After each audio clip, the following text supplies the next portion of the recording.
कि अरे मेरे भोला कैसे जे अंतरयामी और तीनों लोकन के स्वामी बन बन में सीता कही के रोई रहे।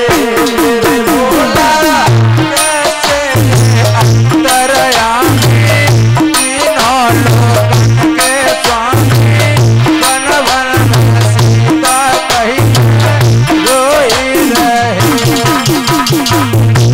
बोले बाबा बोले बाबा मेरे भोला कैसे अंतरयामी तीनों लोकन के स्वामी बन बन में सीता कही रोई रहे। मेरे भोला कैसे अंतरयामी तीनों लोकन के स्वामी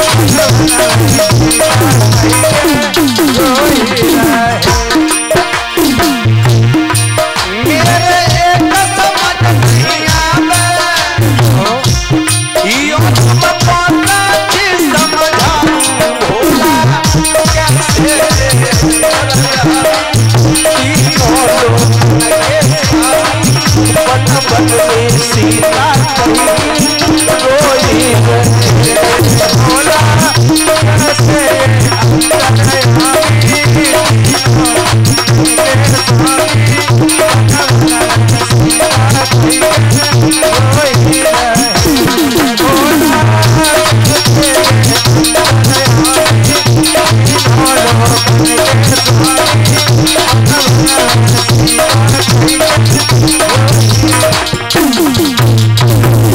जवाब दिया है सती तुम्हें नहीं मालूम है ये भगवान है भगवान।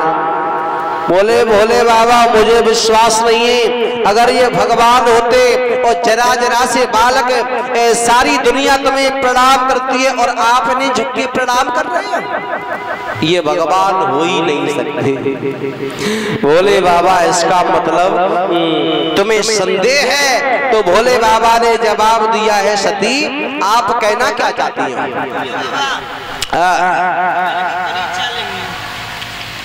क्या कह रही हो? हमें ऐसे विश्वास ना है रो, हम इनकी परीक्षा ले जाएंगे। परीक्षा? हाँ। कि जो तुम्हारे मन अति संदेह तो कि मजाओ परीक्षा ले। जा चली जाऊं? तो नाराज तो ना होगा? अरे हम नाराज हो कुछ भी हो उससे तुम्हें क्या मतलब है? हमारी बात पे यकीन नहीं है तो जाओ।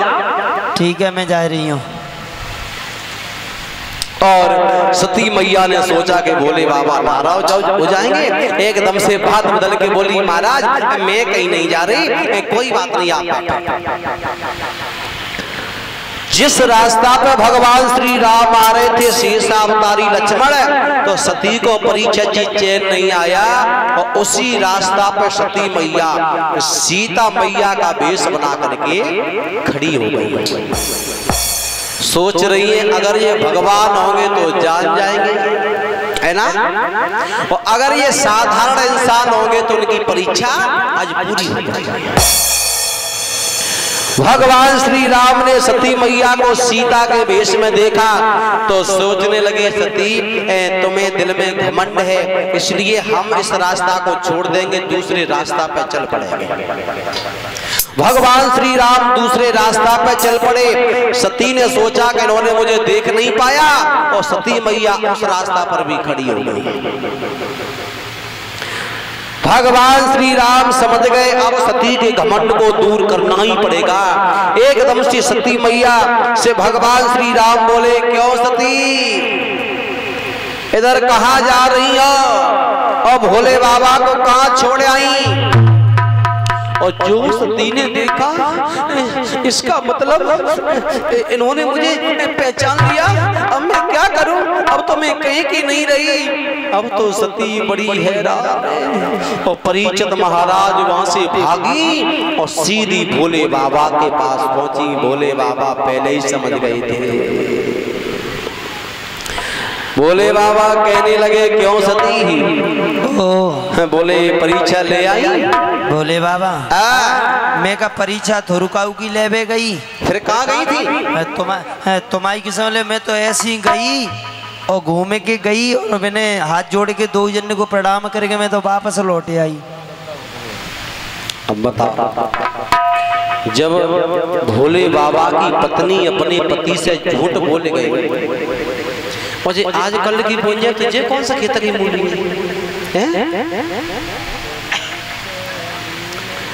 भोले बाबा कहने लगे सती तुमने मेरी जगत जननी सीता मैया का भेष बनाया है। सीता जी मेरी माँ के समान है, इसलिए आज के बाद तुम्हारा मेरा पति पत्नी का कोई रिश्ता नहीं रहा।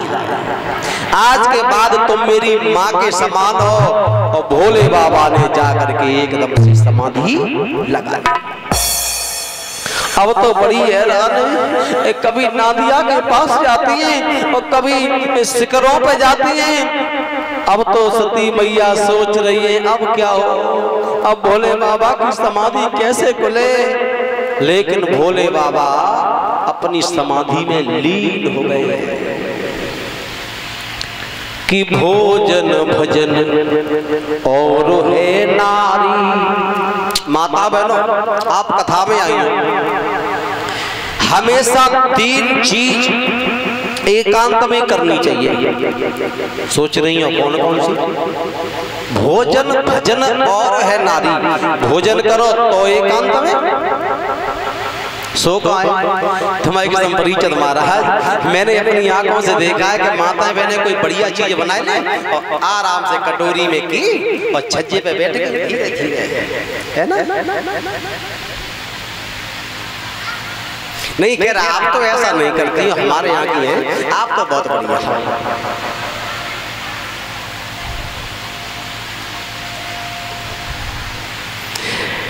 कहते हैं घर की पवित्रता आती कहां से है? आप अपने शरीर को स्वस्थ रखो, पूरे घर की सफाई रखो, लेकिन रसोई पवित्र नहीं है तो वो घर कभी पवित्र हो नहीं सकता है। राधे राधे। जिसकी रसोई पवित्र नहीं है घर में कभी पवित्रता नहीं आ सकती। लक्ष्मी मैया प्रतिदिन परिचय जी ध्यान देना,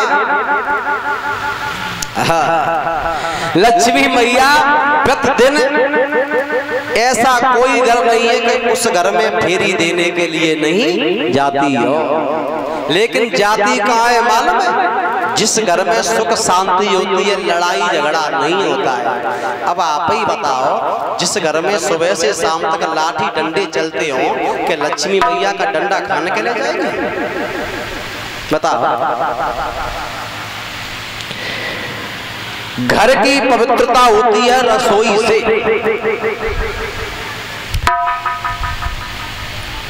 एक बहन जी रसोई में आराम से खाना बना रही थी और चप्पल पहने धीरे धीरे। मैंने कहा क्यों बहन जी, तुम ये बताओ ये रसोई में आप चप्पल पहने खाना? बोले भैया चुप्पा बैठो। बोले क्यों? कि ये रसोई भाई चप्पल है रसोई भाई।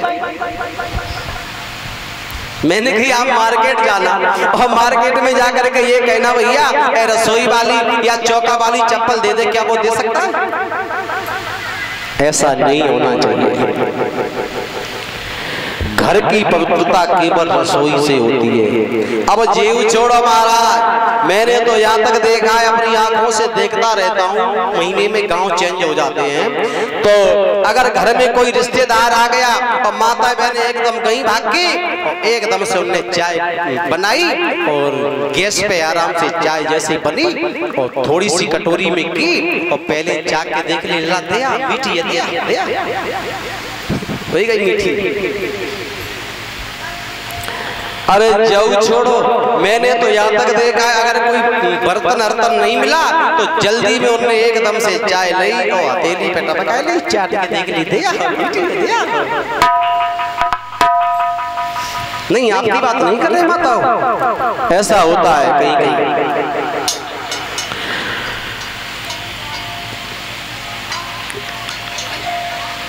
देखिए घर घर में झगड़ा है, सास बहू का ऐसा नहीं होना चाहिए। हमें अपने सास ससुर की सेवा करनी चाहिए। अब आप अंदाजा लगाओ माताओं बहनों, एक बड़े गजब की बात है। आप सोच लीजिए, हमारी जो देखिए बई तो सास बनेगी, बई बहू है, कोई अलग से नहीं है। उन्हीं को बहू बनना है, उन्हीं को आगे चल के सास बनना है। तो जिस घर में जिन हमारी बड़ी बूढ़ी माताओं ने समझ लिया कि ये मेरी बहू नहीं है, ये मेरी बेटी है, उस घर में झगड़ा नहीं होगा।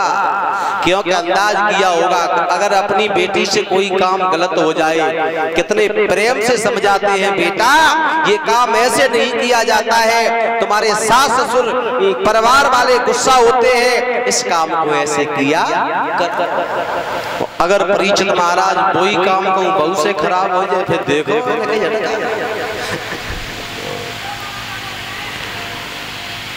ये बताते हैं कि भगवान से भी बढ़ के पदवी बताई है पति की। सादर सास ससुर पति पूजा, जा से बढ़ के धर्म न दूजा। पति चाहे हमारा अंधा हो, लंगड़ा हो, एक कैसा भी हो, लेकिन पति का दर्जा एक भगवान से भी बढ़ के दिया है। माताओं बहनों, सुबह उठो, देखो कथा से मिलता क्या है? कथाएं तो वही है, ध्रुव की, प्रहलाद की, राम की, कन्हैया की, परीक्षित मोच होकर के हम तो यहाँ से चले जाएंगे पैसा को रख के, लेकिन कथा से कुछ मिलना चाहिए। आप देख रहे हो